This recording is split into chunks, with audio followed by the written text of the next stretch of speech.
स्वागत है आपका अपने चैनल विजेंद्र स्टडी पॉइंट में। हम पढ़ रहे थे उपसर्ग की भाग नंबर 1 वीडियो में हमने पढ़ा था उपसर्ग का अर्थ क्या होता है, परिभाषा क्या होती है, उपसर्गों का प्रयोग कैसे किया जाता है शब्द से पहले या बाद में, और संस्कृत और हिंदी के कुछ मुख्य उपसर्गों को हमने उस वीडियो में पढ़ा था। इस वीडियो में हमारे हिंदी भाषा में जो संस्कृत के उपसर्ग और अव्यय और हिंदी, उर्दू, अरबी, फारसी और अंग्रेजी भाषा के जितने भी उपसर्गों का प्रयोग किया जाता है उन सभी उपसर्गों को क्रमानुसार हम पढ़ेंगे। वीडियो को आप अंत तक अवश्य देखें क्योंकि उपसर्गों को बहुत ही आसान तरीके से मैं इस वीडियो में आपको समझाऊंगा। शुरू करते हैं। उपसर्ग, पहला उपसर्ग है हमारा दुर, और ये जो उपसर्ग है हमारे ये संस्कृत और हिंदी के उपसर्ग हैं, इस बात को आप ध्यान रखिएगा। पहला उपसर्ग हमारा दुर। अब देखो इसमें हलंत भी लगा है, हलंत वाले उपसर्गों को आपको विशेष रूप से ध्यान रखना है। शब्द है हमारा दुर्दशा। अब देखो इसमें द ऊ के बाद द पे ऊपर रै टंगा है, जिसमें हमारा शुरू के अक्षर के बाद दूसरे अक्षर पे या तीसरे अक्षर पे रै टंगा होता है, वहां हमारा निर, दुर, ये ऐसे हमारे उपसर्ग माने जाते हैं। अब देखो शुरू में दू है तो इसमें हमारा उपसर्ग माना जाएगा दुर। अब इसका हम कैसे संधि विच्छेद करेंगे? दू धन दशा, इसका संधि विच्छेद ये होगा, अर्थात ये विसर्ग संधि का उदाहरण है। विसर्ग से पहले अगर ऊ हो और बाद में किसी वर्ग का तीसरा व्यंजन आ जाए तो हमारा जो विसर्ग है वो हमारा रै में बदल जाता है। तो आपको साथ साथ संधि भी याद करनी पड़ेगी इन उपसर्गों को विस्तार से समझने के लिए या बहुत ही अच्छे तरीके से समझने के लिए। जन शब्द में हमारा दुर उपसर्ग जोड़कर शब्द बना हमारा दुर्जन। अब इसमें हमारा दू उपसर्ग नहीं माना जाएगा, क्यों? इसमें से दू हम अलग करके देखते हैं। दू को अगर हम अलग कर देते हैं तो शब्द बचता है हमारा जय के ऊपर रै और न। ये शब्द हमारा अर्थहीन हो जाता है, इसलिए हमारा अगर ये वाला रै अगर यहाँ आ जाएगा तो हमारा उपसर्ग निकलकर आ जाएगा। जन माने होता है मनुष्य और दू माने होता है बुरा, अर्थात दुर्जन उसे कहते हैं जिसके अंदर बहुत सारे अवगुण हो या बुरा मनुष्य हो, उसे हम दुर्जन कहते हैं। अगला शब्द है हमारा दुराचार। अब बहुत से प्रतियोगी छात्र इस शब्द को देखकर इसमें उपसर्ग समझेंगे दुरा, लेकिन दुरा नाम का कोई उपसर्ग हिंदी में प्रयोग नहीं किया जाता है। ये आचार शब्द में हमारा दुर उपसर्ग जोड़कर शब्द बना है दुराचार। ये हमारा दीर्घ संधि का उदाहरण है। दुर धन आचार, ये आचार शब्द में दुर हमारा उपसर्ग जोड़कर हमारा शब्द बना दुराचार। अगला शब्द है हमारा दुर्लंघ्य। ये लंघ्य शब्द में दुर उपसर्ग जोड़कर हमारा शब्द बना दुर्लंघ्य। लंघ्य का मतलब होता है लांघना। जब इसमें हमारा दुर उपसर्ग जुड़ गया तो इसका अर्थ हो गया दुर्लंघ्य, अर्थात जिसको लांघना कठिन हो या जो ना लांघा जा सके। अगला उपसर्ग है हमारा दुस। इसमें भी देखो हलंत लगा हुआ है, हलंत वाले उपसर्गों को आपको विशेष रूप से ध्यान रखना है। साहस शब्द में हमारा दुस उपसर्ग लगने से शब्द बना हमारा दुस्साहस। प्राप्य, प्राप्य का मतलब होता है प्राप्त होना, और दुस उपसर्ग जोड़कर हमारा शब्द बना दुष्प्राप्य, यानी जो कठिनाई से प्राप्त हो।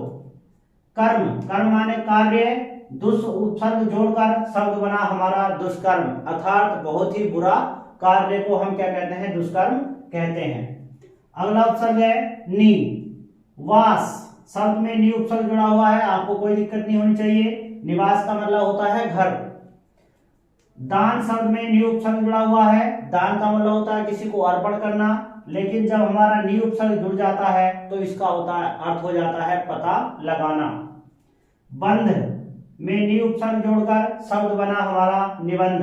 बंध का मतलब होता है जो बंधन में बंधा हुआ हो, और नी उपसर्ग जुड़ने के बाद निबंध शब्द का अर्थ हो जाता है बंधन रहित, अर्थात जिस पर कोई बंधन ना हो। मग्न शब्द में नी उपसर्ग जोड़कर शब्द बना हमारा निमग्न। मग्न का मतलब होता है खोया हुआ, लेकिन जब हमारा नी उपसर्ग जुड़ जाता है इसमें तो निमग्न शब्द का अर्थ हो जाता है ध्यान रहित। अगला उपसर्ग है हमारा निर। अब देखो निर में भी यहाँ पर हलंत है, इस बात को आप ध्यान रखिए। भय शब्द में हमारा निर उपसर्ग जोड़कर शब्द बना हमारा निर्भय। भय का मतलब होता है डर और निर्भय का मतलब होता है जिसके अंदर कोई डर न हो। मल शब्द में हमारा निर उपसर्ग जोड़कर शब्द बना हमारा निर्मल।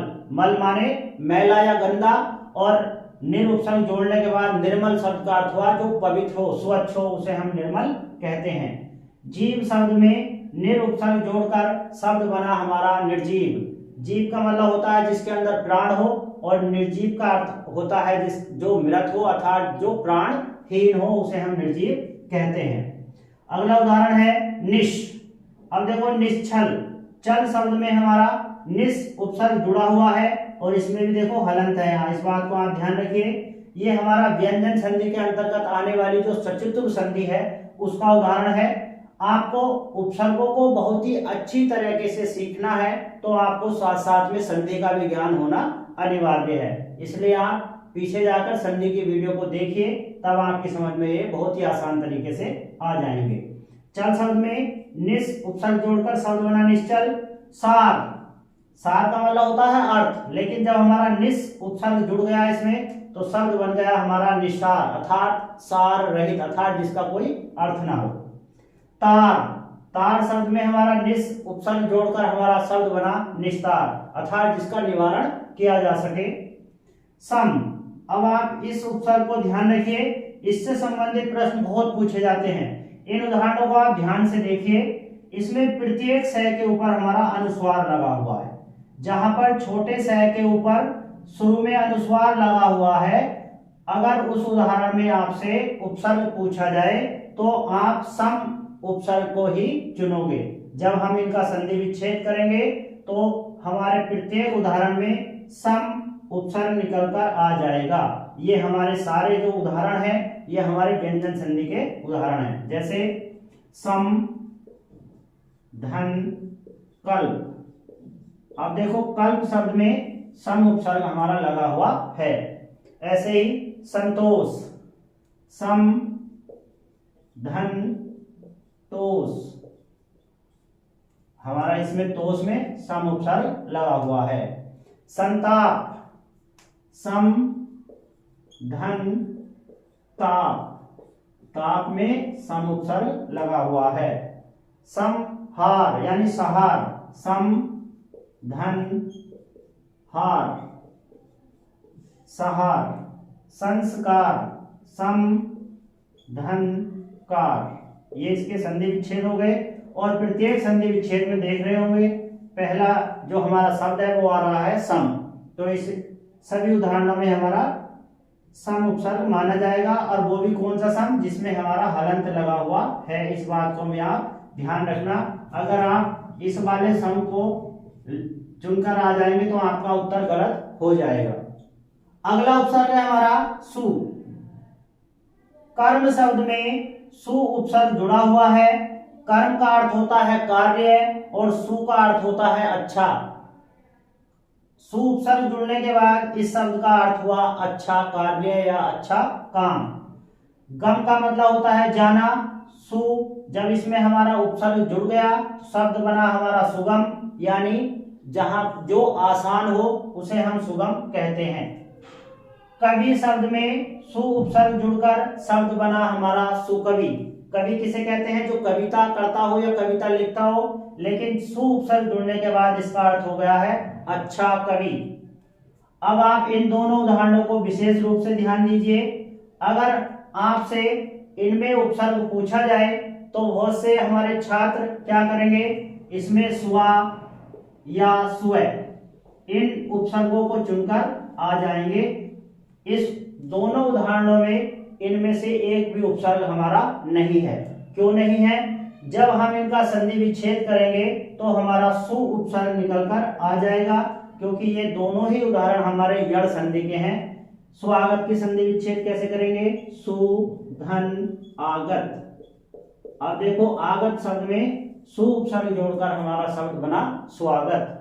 ऐसे ही स्वच्छ, सु धन अच्छ, अच्छ माने अच्छा, सु माने भी अच्छा, यानी जो निर्मल हो यानी पवित्र हो उसे हम क्या कहते हैं, स्वच्छ कहते हैं। तो अच्छ शब्द में सु उपसर्ग जोड़कर हमारा शब्द बना स्वच्छ। तो ऐसे शब्दों को आपको विशेष रूप से ध्यान रखना है। अगला उपसर्ग है हमारा अध। खिला शब्द में अध उपसर्ग जोड़कर शब्द बन गया हमारा अधखिला। अधखिला का अर्थ हो गया है जो आधा खिला हुआ हो, आधा बंद हो। मरा शब्द में अध उपसर्ग जोड़कर शब्द बना हमारा अधमरा। मरा का मतलब जिसको जो मृत है, लेकिन अध इसमें जोड़ने के बाद अधमरा का अर्थ हो जाता है जो आधा मरा हुआ हो और आधा जीवित हो। पका शब्द में अध उपसर्ग जोड़कर शब्द बना हमारा अधपका, यानी जो आधा पका हुआ हो, आधा कच्चा हो। अगला उपसर्ग है हमारा बिन। ब्याह शब्द में बिन उपसर्ग जोड़कर शब्द बना हमारा बिन ब्याह। ब्याह का मतलब होता है शादी और बिन का मतलब होता है रहित, अर्थात जिसकी शादी न हुई हो उसे हम बिन ब्याह कहते हैं। बोया शब्द में बिन उपसर्ग जोड़कर शब्द बना हमारा बिन बोया। बोया का मतलब बोना, रोपण करना, लेकिन जब हमारा इसमें बिन उपसर्ग जुड़ गया तो इसका अर्थ हो गया जो बोया ना गया हो। चखा शब्द में बिन उपसर्ग जोड़कर शब्द बना हमारा बिन चखा, अर्थात जिसको चखा न गया हो। अगला उपसर्ग है हमारा दू। बला शब्द में दू उपसर्ग जोड़कर शब्द बना हमारा दुबला। बला का अर्थ होता है मुसीबत, लेकिन जब हमारा दू उपसर्ग जुड़ जाता है तो दुबला शब्द का अर्थ हो जाता है कमजोर। काल में दू उपसर्ग जोड़कर शब्द बना हमारा दुकाल। काल का मतलब होता है समय, लेकिन दू उपसर्ग जुड़ने के बाद दुकाल शब्द का अर्थ हो गया बुरा समय। तो आप हिंदी और संस्कृत के उपसर्गों को समझ गए होंगे। अब देखते हैं अरबी फारसी के उपसर्ग। उपसर्ग है हमारा कम। उम्र शब्द में कम उपसर्ग जोड़कर शब्द बना हमारा कम उम्र। उम्र का मतलब आयु और कम का मतलब होता है थोड़ी, अर्थात जिसकी आयु थोड़ी हो उसे कम उम्र कहते हैं। अक्ल शब्द में कम उपसर्ग जोड़कर शब्द बना हमारा कम अक्ल। अक्ल माने होती है बुद्धि और कम माने थोड़ी, यानी जिसमें थोड़ी बुद्धि हो उसे हम कम अक्ल कहते हैं। अगला उपसर्ग है हमारा खुश। दिल शब्द में खुश उपसर्ग जोड़कर शब्द बना हमारा खुश दिल, अर्थात जो हमेशा खुश रहे उसे खुश दिल कहते हैं। किस्मत शब्द में खुश उपसर्ग जोड़कर शब्द बना हमारा खुश किस्मत। किस्मत माने होते हैं भाग्य और खुश माने होता है जो जिसका अच्छा भाग्य हो उसे हम खुश किस्मत कहते हैं। अगला उपसर्ग है गैर। सरकारी शब्द में गैर उपसर्ग जोड़कर शब्द बना हमारा गैर सरकारी। कानूनी शब्द में गैर उपसर्ग जोड़कर शब्द बना गैर कानूनी, यानी जो कानून के खिलाफ हो या कानून के विरुद्ध हो उसे हम कहते हैं गैर कानूनी। अगला उपसर्ग है ना। पसंद शब्द में ना उपसर्ग जुड़ा हुआ है, शब्द बना नापसंद, अर्थात जो हमें अच्छा ना लगे। राज शब्द में ना उपसर्ग जुड़ा हुआ है। राज मतलब होता है रहस्य, और जब इसमें ना उपसर्ग जुड़ गया तो नाराज शब्द का अर्थ हो गया जो रूठा हुआ है। लायक शब्द में ना उपसर्ग जोड़कर शब्द बना नालायक, अर्थात जो अनुशासनहीन व्यक्ति है उसे नालायक कहते हैं। अगला उपसर्ग है बद। नाम शब्द में बद उपसर्ग जोड़कर शब्द बना बदनाम। किस्मत शब्द में बद उपसर्ग जोड़कर शब्द बना बदकिस्मत। बे रहम शब्द में बे उपसर्ग जोड़कर शब्द बना बेरहम, अर्थात बेदर्द व्यक्ति जिसके अंदर कोई दया न हो। परवाह शब्द में बे उपसर्ग जोड़कर शब्द बना बेपरवाह, अर्थात जिसे किसी की कोई परवाह न हो। ला उपसर्ग लावारिस शब्द में ला उपसर्ग जोड़कर शब्द बना लावारिस, अर्थात जिसका कोई ना हो, अर्थात अनाथ। परवाह शब्द में ला उपसर्ग जोड़कर शब्द बना लापरवाह, अर्थात जिसे कोई फिक्र ना हो। अगला उपसर्ग है हम। उम्र में हम उपसर्ग जोड़कर शब्द बना हम उम्र, यानी हमारे उम्र का। पेशा शब्द में हम उपसर्ग जोड़कर शब्द बना हमारा हम पेशा, अर्थात हमारे पेशे का। अब देखते हैं संस्कृत के कुछ ऐसे अव्यय हैं जिनका प्रयोग उपसर्गों के रूप में किया जाता है। ये बहुत ही इंपॉर्टेंट है परीक्षा की दृष्टि से। देखें इनको। अलम, अब देखो अलंकार, इसमें बहुत बार उपसर्ग पूछा जा चुका है परीक्षाओं में कि अलंकार में कौन सा उपसर्ग लगा हुआ है।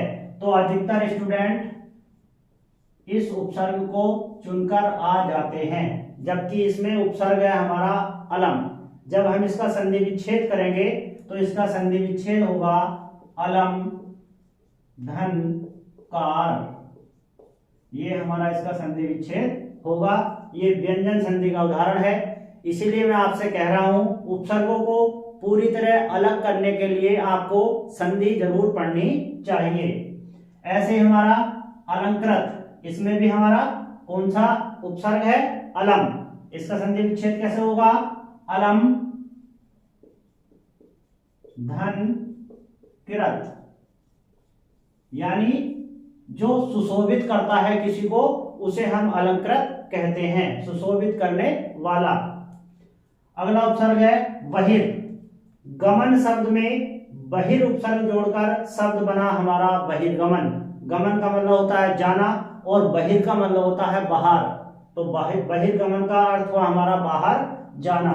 अब देखो इसमें रै ऊपर टंगा है, गै के ऊपर टंगा है, लेकिन उच्चारण इसका गै से पहले किया जाएगा, इसलिए गमन शब्द में हमारा बहिर उपसर्ग जुड़ा हुआ है। इसमें हमारा विसर्ग संधि का ये उदाहरण है।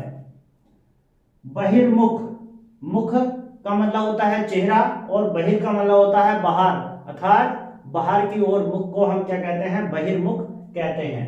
अब देखो इन अधिकतर उपसर्गों में हलंत है लगा हुआ, इन हलंतों को आप विशेष रूप से ध्यान रखना। अगला उपसर्ग है हमारा पुनर। जन्म शब्द में पुनर उपसर्ग जोड़कर शब्द बना हमारा नहीं, पुनर्जन्म उसे कहते हैं जिसका जन्म दोबारा हुआ हो। लेखन, लेखन का मतलब होता है लिखना, पुनर उपसर्ग जोड़कर शब्द बना हमारा पुनर्लेखन, अर्थात जो दोबारा लिखा गया है उसे पुनर्लेखन कहते हैं। अगला उपसर्ग है हमारा सत। सज्जन, जन शब्द में सत उपसर्ग जोड़कर शब्द बना हमारा सज्जन। ये सज्जन हमारा व्यंजन संधि का उदाहरण है। जब हम इसका संधि विच्छेद करेंगे तो ऐसे होगा सत धन जन, अर्थात जन शब्द में सत उपसर्ग के मेल से शब्द बना है हमारा सज्जन। सत्कर्म, इसमें आपको सत दिखाई दे रहा, कोई दिक्कत नहीं है। कार्य में सत उपसर्ग जुड़ा हुआ है तो हमारा ये क्या हो गया? सत्कर्म और सत्कार्य, यानी अच्छा कार्य या अच्छा कर्म। अगला उपसर्ग है हमारा अंत्य। पुर शब्द में अंत्य उपसर्ग जोड़कर हमारा शब्द बना अंतःपुर, अर्थात घर के भीतर। अंतर्मन, मन शब्द में अंतर उपसर्ग जोड़कर शब्द बना हमारा अंतर्मन। अब देखो जब हम इसका संधि विच्छेद करेंगे तो हमारा अंत्य उपसर्ग निकलकर आ जाएगा। इसका संधि विच्छेद ऐसे होगा अंत्य धन मन। ये विसर्ग संधि का उदाहरण है। अगर आपने विसर्ग संधि नहीं पढ़ी है तो वीडियो में आप उसको पढ़ सकते हैं, मैंने बहुत ही आसान तरीके से उसमें समझाया है। लास्ट उपसर्ग है हमारा संस्कृत के अव्यय का अध। गति शब्द में अध उपसर्ग जोड़कर शब्द बना हमारा अधोगति। लेकिन बहुत से स्टूडेंट्स यहाँ क्या गलती कर देंगे कि अधोगति शब्द में अधो उपसर्ग को चुनकर आ जाएंगे आंसर में, जो हमारा बिल्कुल गलत है। क्यों? क्योंकि ये जो उदाहरण है हमारा विसर्ग संधि का उदाहरण है। जब हम इसका संधि विच्छेद करेंगे तो ऐसे होगा अधय धन गति, यानी विसर्ग से पहले अगर ए या आ स्वर आता है और उसके बाद किसी वर्ग का तीसरा या चौथा वर्ण आता है तो विसर्ग हमारा ओ में बदल जाता है। ये हमारा विसर्ग संधि का उदाहरण है। पतन में अधय उपसर्ग आपको दिख रहा है, कोई प्रॉब्लम नहीं होगी। अधय पतन का मतलब होता है जिसका आधा पतन हो चुका हो। तो ये थे हमारे संस्कृत के अव्यय। अब देखते हैं हम अंतिम जो हमारे अंग्रेजी के उपसर्ग हैं वो कौन कौन से हैं। चीफ, जैसे चीफ मिनिस्टर, मिनिस्टर माने होता है मंत्री, और चीफ माने होता है मुख्य, अर्थात जो सब मंत्रियों में मुख्य हो उसे हम चीफ मिनिस्टर कहते हैं, यानी मुख्य मंत्री। वाइस चांसलर, चांसलर का मतलब होता है कुलपति, लेकिन जब हमारा इसमें वाइस उपसर्ग जुड़ गया तो शब्द बना हमारा वाइस चांसलर यानी उप कुलपति।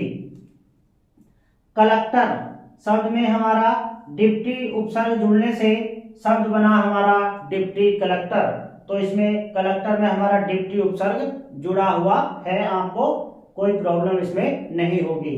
इसके अलावा हमारा जो अंग्रेजी के उपसर्ग हैं जैसे हेड, जैसे हेड मास्टर, मास्टर में आप हेड उपसर्ग जोड़ देंगे तो क्या हो जाएगा हेड मास्टर, यानी जो मास्टरों में मुख्य है यानी प्रधान है, अर्थात प्रधानाध्यापक को हेड मास्टर कहते हैं। एक और होता है हमारा जो उपसर्ग होता है सब, जैसे सब जज या सब इंस्पेक्टर, इंस्पेक्टर का मतलब होता है दरोगा, लेकिन जब हम उसके आगे सब उपसर्ग जोड़ देते हैं तो दरोगा में मुख्य अर्थात मुख्य दरोगा को हम सब इंस्पेक्टर कहते हैं। सब जज, जज माने होता है न्यायाधीश, उसके आगे अगर हम सब जोड़ देंगे तो हो जाएगा सब जज अर्थात मुख्य न्यायाधीश। तो इस वीडियो में हमारे जितने भी उपसर्ग थे मुख्य मुख्य हमने उनको इस वीडियो में पढ़ लिया है, और इस वीडियो को देखने के बाद आप उपसर्गों को बहुत ही अच्छी तरीके से समझ गए होंगे। इससे अगली वीडियो में हम पढ़ेंगे प्रत्यय, प्रत्यय को बहुत ही आसान तरीके से मैं ट्रिक के साथ में आपको नेक्स्ट वीडियो में बताऊंगा। यदि आपने अभी तक इस चैनल को सब्सक्राइब नहीं किया है तो चैनल को सब्सक्राइब कर लें और बेल आइकन जरूर दबाएं, जिससे मेरी प्रत्येक वीडियो को आप देख सकें। वीडियो को ज्यादा से ज्यादा लाइक और शेयर करें। मिलते हैं नेक्स्ट वीडियो में। वीडियो देखने के लिए धन्यवाद।